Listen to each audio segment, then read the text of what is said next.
Hi BookTube, this is Kelly. Thank you so much for watching Books I'm Not Reading. I am here today. I'm trying to get caught up with tags. If you have tagged me in something and I haven't done it yet, please let me know in the comment section down below. But I'm here today to do the DNF tag, which has been super popular. And I was tagged by the wonderful Jay Shea. Jay, thank you so much. And this tag was created by Nell and Scott at Gunpowder Fiction and Plot. So that's a great channel name. So here we'll just dive right in. Question number 1, do you DNF? No, not anymore. I used to actually have a rule that if I didn't like a book after 50 pages, I would just quit. That's been quite a while. But honestly, since I started my channel and started telling people like, I'm going to be reading these books, like I kind of don't, I feel like I can't really DNF a book. And also, I think maybe from reading all of the books that won the Pulitzer Prize for fiction, you just can't, you can't DNF it, right? If you're gonna read all of the books that have won the Pulitzer Prize for fiction, then yeah, like you sort of get in this mentality of pushing through. And I will say that some books can really redeem themselves at the end. For those of you who have read The Nickel Boys, if you quit with 50 pages to go, yeah, you'd really be missing out quite a bit there. So not that I was going to DNF that book, but anyway. Okay, question number 2. If you DNF a book, does it count towards books read for the month? Absolutely not. Books read are the books that I finished. So I would never, if I DNF'd a book, I would never count it as something that I had read. Question 3, is there a difference between DNF and just putting it down for a bit? I think it's a really interesting question because on one of my Goodreads pages, and I unfortunately have multiple, that's why I'm bad at keeping up with it, for those of you who are friends and followers of my Goodreads page. But I do have a kind of unfinished shelf on one of my Goodreads pages, and you know, I actually think I'm just going to go through and delete it, because if I haven't gotten to it by now, I'm probably not going to. I know at least one of those books I gave to a friend and never got back. The other thing though, I think sometimes books hit us at the right moment in our life, and sometimes we need to wait. Sometimes we've missed it. Like I know several people, including myself, have felt like we read Catcher in the Rye too late. But there are other books like Angle of Repose by Wallace Stegner, which Jason and I read, I think we were just married. I think it was either right before or right after we got married. And I really think that's it's a genius book, but marriage is just such a huge part of that. And both of us have reread it since. And so reading a book like that after you've been married for 10 years, and knowing like in another 10 years you're going to need to reread it again. You read it again. So I think yeah, like sometimes it's okay to just put something down because it's not the right time.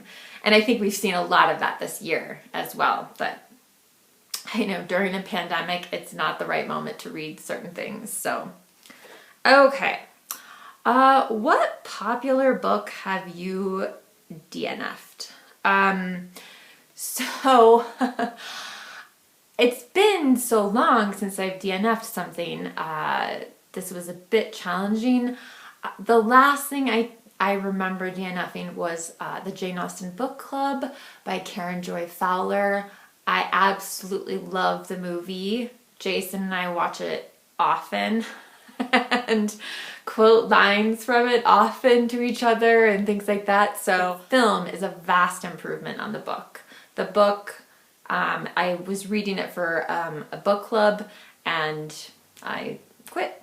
But that was a very long time ago. Let's see. What book do you wish you had DNF'd? So I have a couple examples here.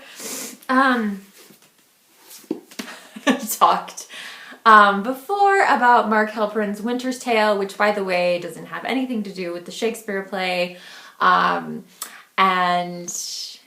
I read this because it has just been, Jason's owned it for a really long time. I'm pretty sure pre-marriage, Jason's owned this book.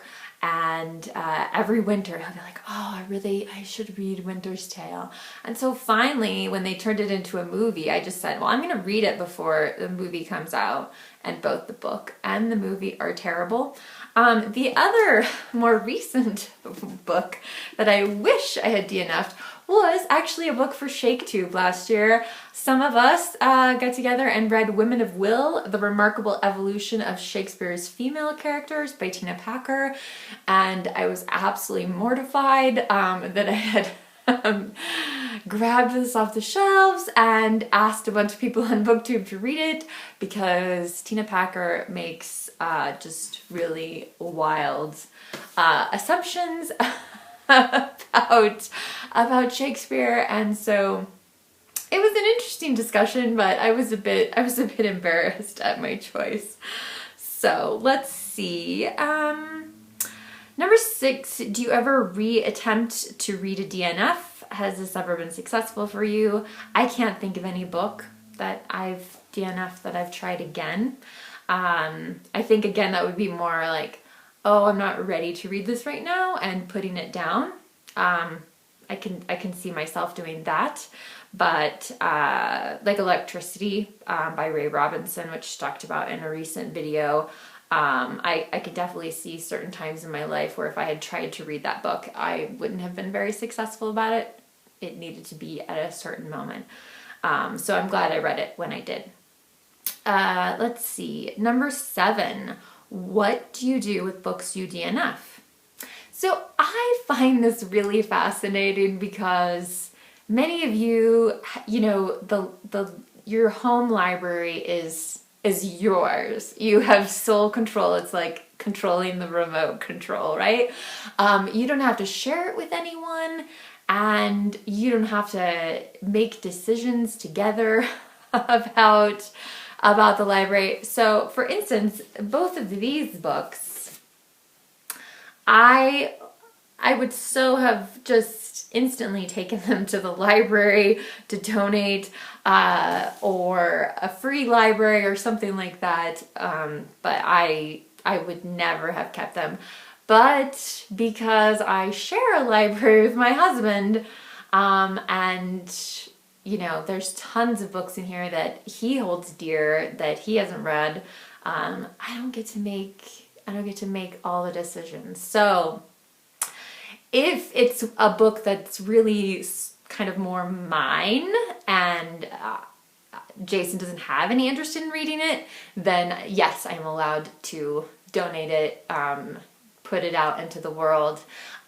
Many of the books I've read this year, I've said I'm not going to read this again, and I have offered those books out to all of you. So I have a huge pile of things that need to be mailed, and I'm trying really hard to keep track of all of them, but I will. I just had hopefully it won't be long before I can get to the post office. I wish they would start wearing masks there, but I can't do anything about it. So let's see. Question 8. Do you choose more or less risky titles because of your stance on DNF?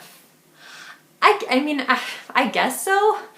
I mean, the Pulitzer, that's a book I read every year, so it's not an optional choice for me, but otherwise, yeah, like, life is short and there's so many books out there, and I don't read that fast, so I just want to focus in and hone on the things that I think I will enjoy, and I'm wrong sometimes, for sure, but I definitely feel like even the things I've decided to get rid of this year, and some of them I'm like, well, I'm glad I read it once, but I don't think I'll return to. The last question is tag 5 BookTube Buddies. I'm not going to tag anyone because I have seen this video so many places, and it's really, really interesting to hear kind of how we make those decisions as readers. So if you'd like to do this tag, please feel free. If you'd like to tell me your stance on DNFing and how you just make those decisions. I'd also love to hear if any of you are married and you have to share your library with your spouse, and how you kind of balance that out as far as getting rid of something, keeping something, that sort of thing. So, all right, BookTube, remember to be kind to yourself, be kind to others, and I will talk to you soon. Bye.